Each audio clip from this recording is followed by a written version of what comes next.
This is Good Morning Indiana, working for you. And the time right now is 4:27 here on our Friday morning. Thanks for joining us on Good Morning Indiana. I'm Lauren Casey. And I'm Meredith Barrick. We begin with a story we have been following for quite some time now. Now the latest in the Tri-West High School saga as students did a planned walkout yesterday. Yes, and RTV6 has been the only station following this story from every angle.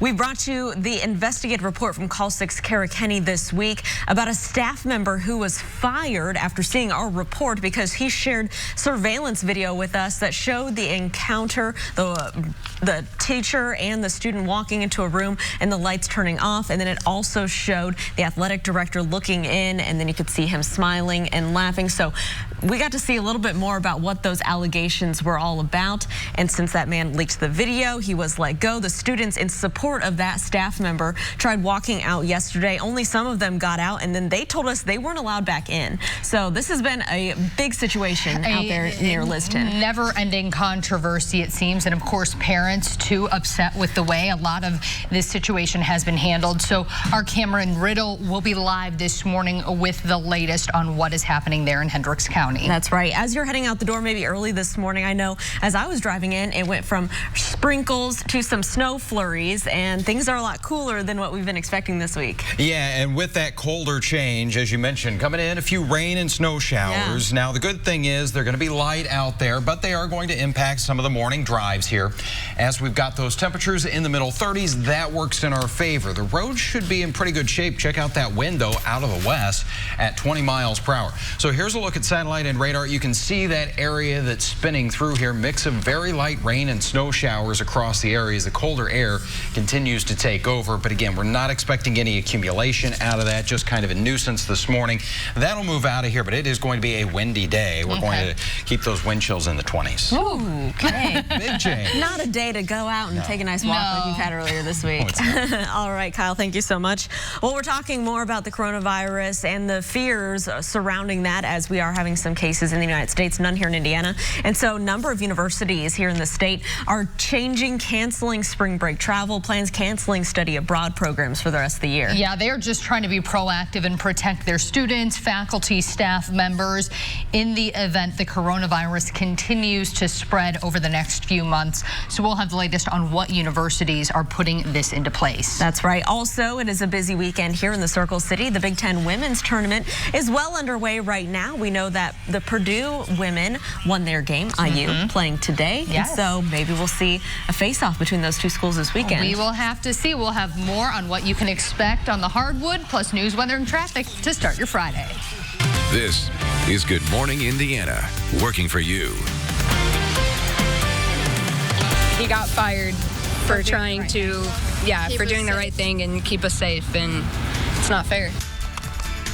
Well, now at 4:30 on Good Morning Indiana, students taking a stand after they say a staff member was wrongfully fired.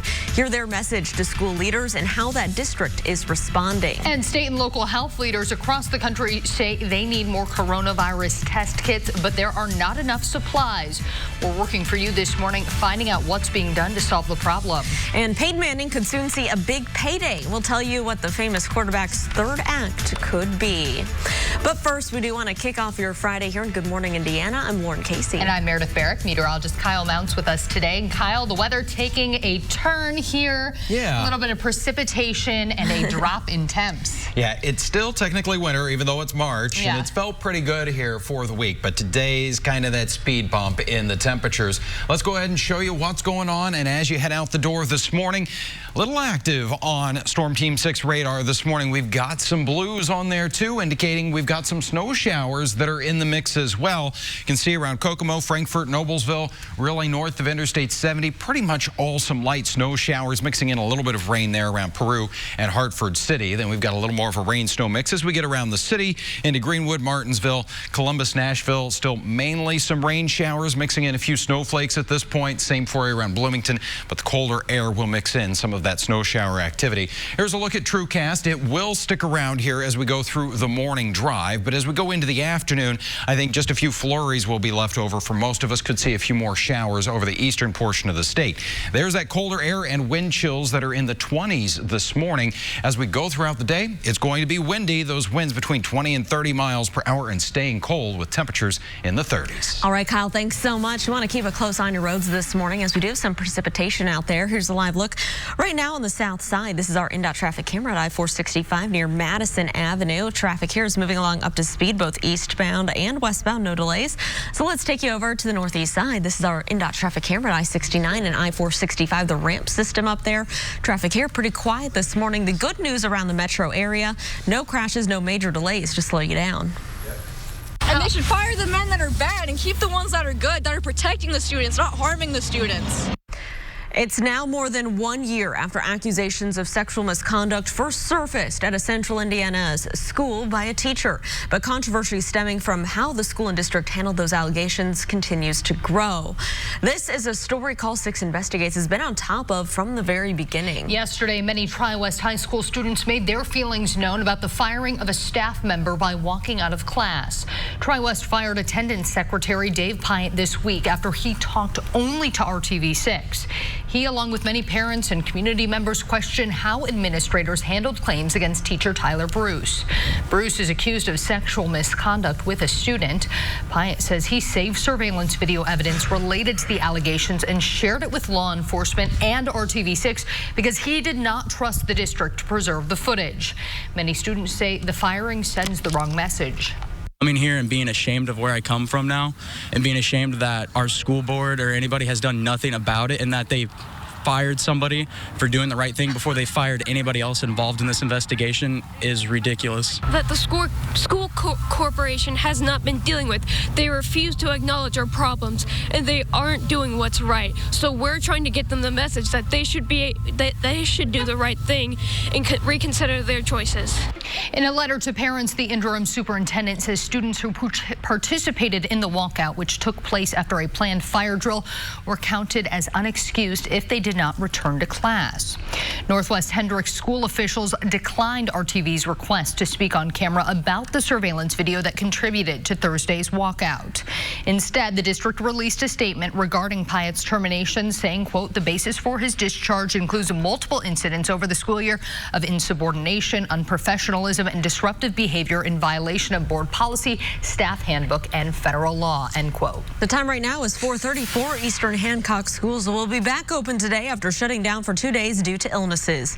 There are roughly 1,200 students in that school district. Earlier this week, the absentee rate topped 20%. When that happens, the state recommends closing schools. The superintendent says students called in sick with illnesses like the flu, strep throat, and bronchitis. He stresses there is no coronavirus outbreak in that district. Now to the latest on the coronavirus outbreak. There are still no confirmed COVID-19 cases in Indiana, but the outbreak is impacting people in the Hoosier State. Yeah, several universities are enforcing travel restrictions for their students and staff. UND, IU, Purdue, and Ball State are the latest schools to cancel all university-sponsored spring break travel for students to international locations. IU officials say in addition to exposure risks, student travelers could unexpectedly face U.S. and foreign travel restrictions while abroad. UND says its policy is in effect at least through the end of May. Ball State is canceling other programs through the fall. Meanwhile, as the cases of coronavirus continue to increase across the country, Vice President Mike Pence says the U.S. can't keep up with the demand for test kits. White House officials insist the administration will meet its goal of distributing more than 1 million tests by the end of the week, but also say the government is still way behind the anticipated growing demand for the tests over the coming months. We don't have enough tests today to meet what we anticipate will be the demand going forward. As more Americans take an interest in this or have concerns about this, we want to make sure they have access to a coronavirus test as well, and we've made real progress on that in the last several days. Current recommendations from the CDC say each potential coronavirus patient should be tested twice through an oral swab test and a nasal test.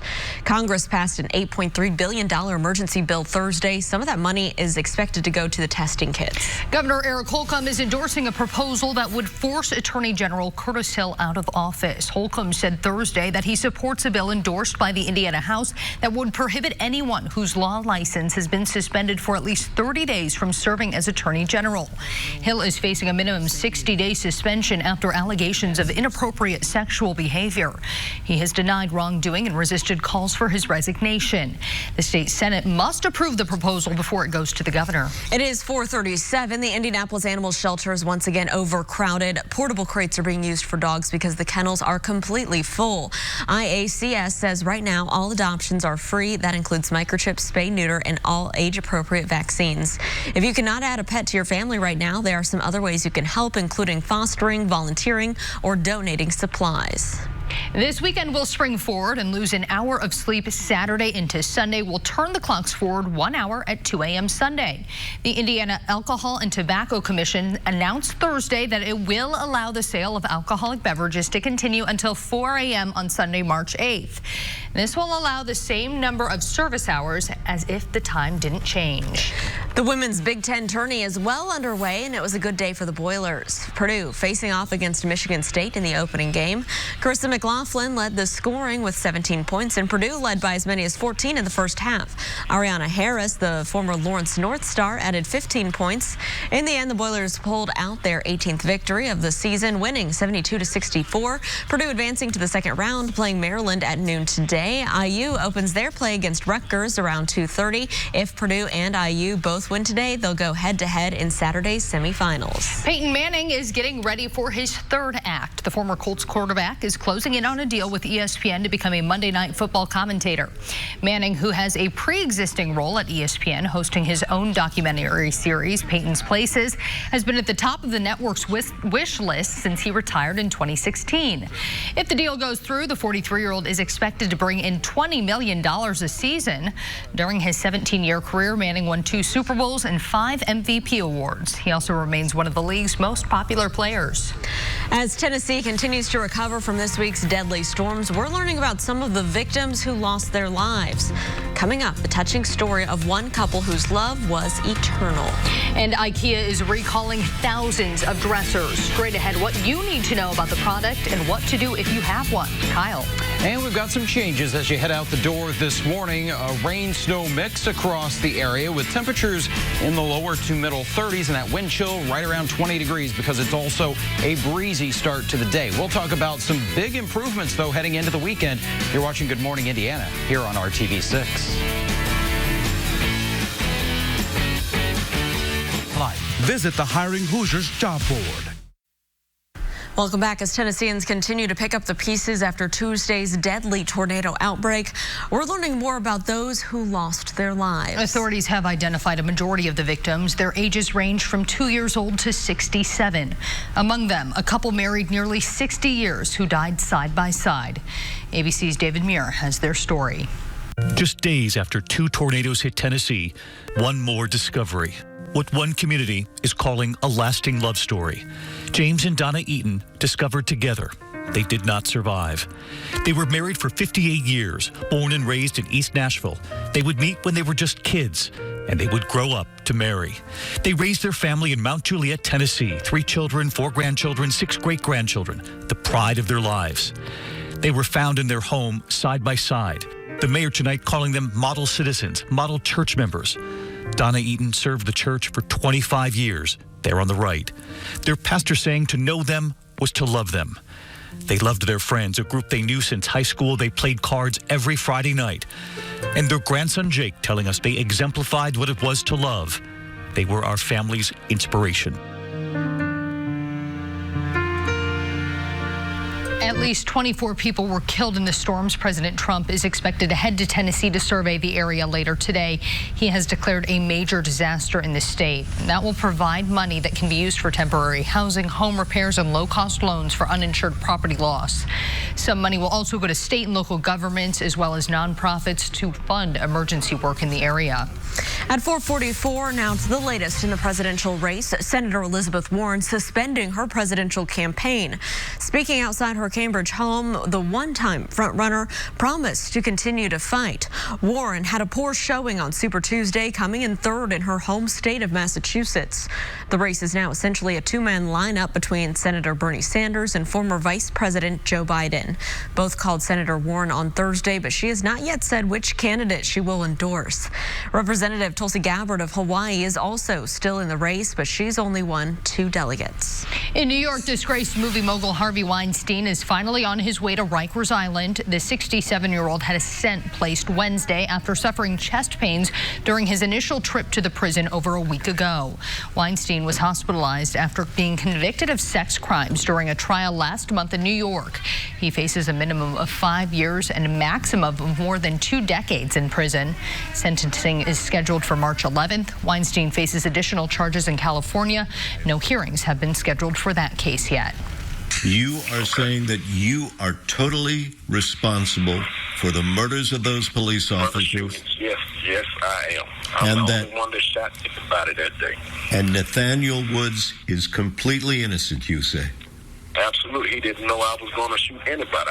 I put this on my life. A man in Alabama is taking responsibility for the murders of 3 police officers attempting to save the life of his co-defendant. Kerry Spencer confessed to killing 3 Birmingham police officers back in 2004.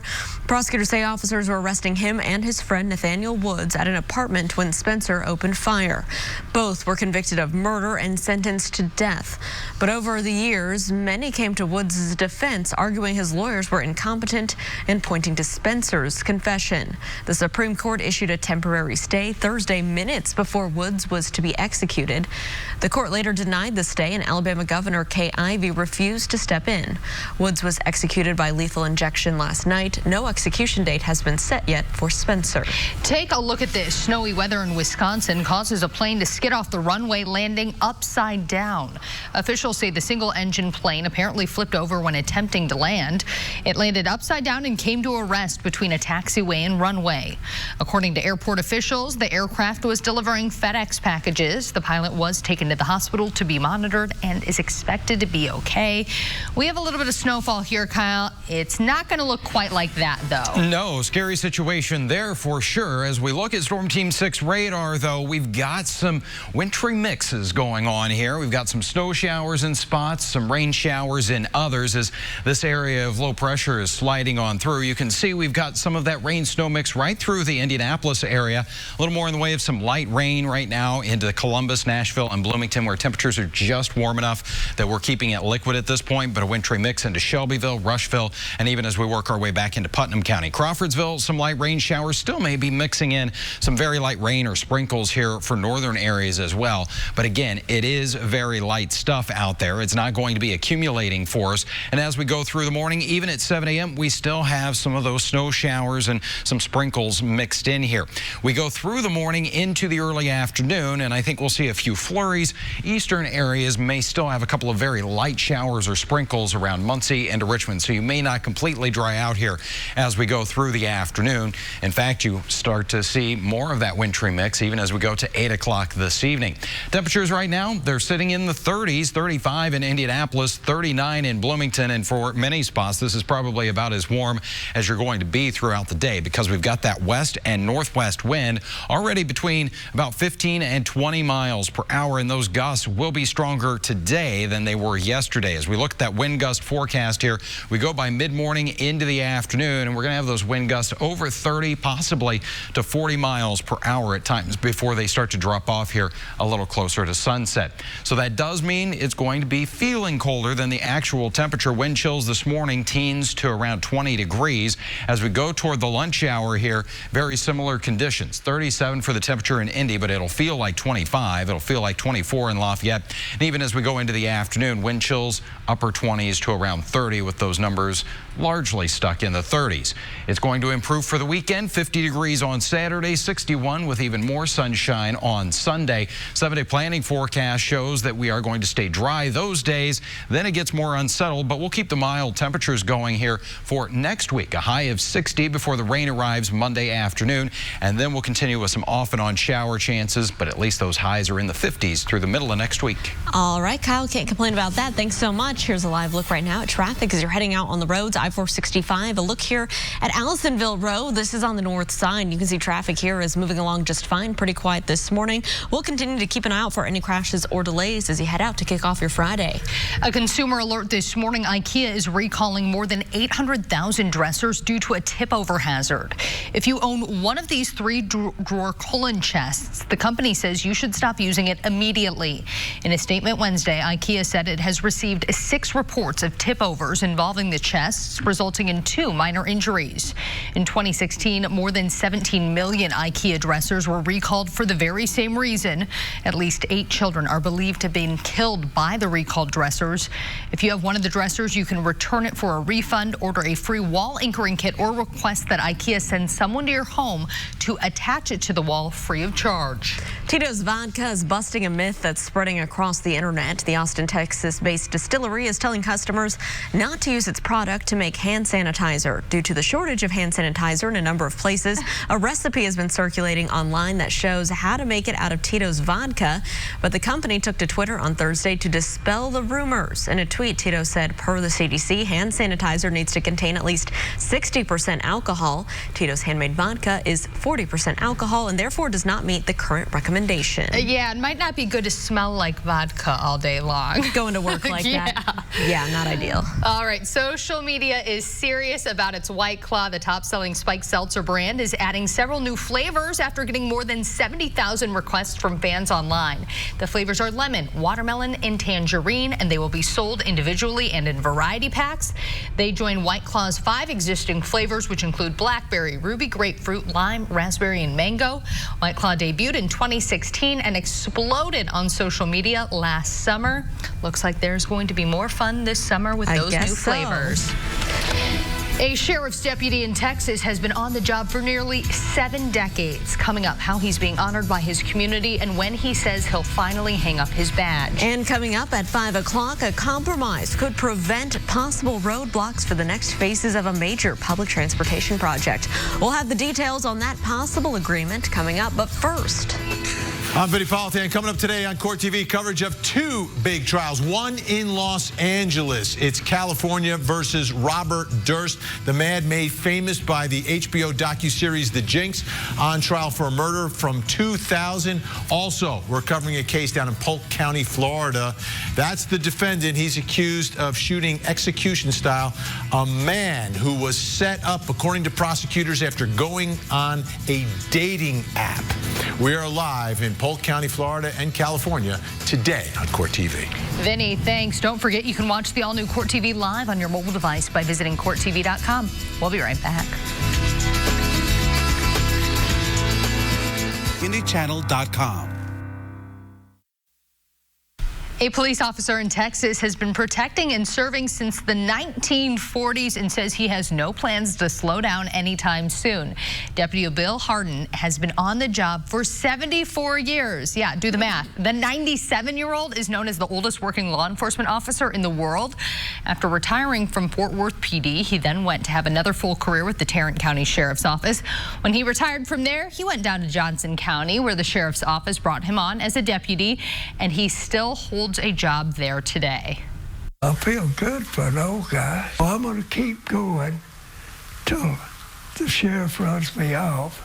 And if I can make it to 75, I may go ahead and retire.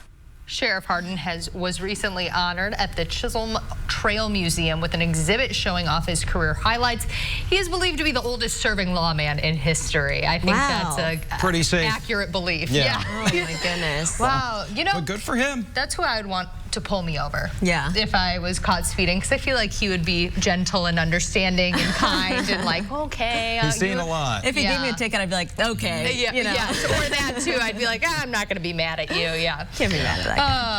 All right, let's get a check of our forecast. And this morning, we're going to keep that travel kind of in the yellow zone here. May want to allow a little extra time. Same this afternoon. Even though we're going to get rid of the rain and snow showers, we're going to have some gusty winds with temperatures in the 30s. Good morning, Indiana continues right after this quick break.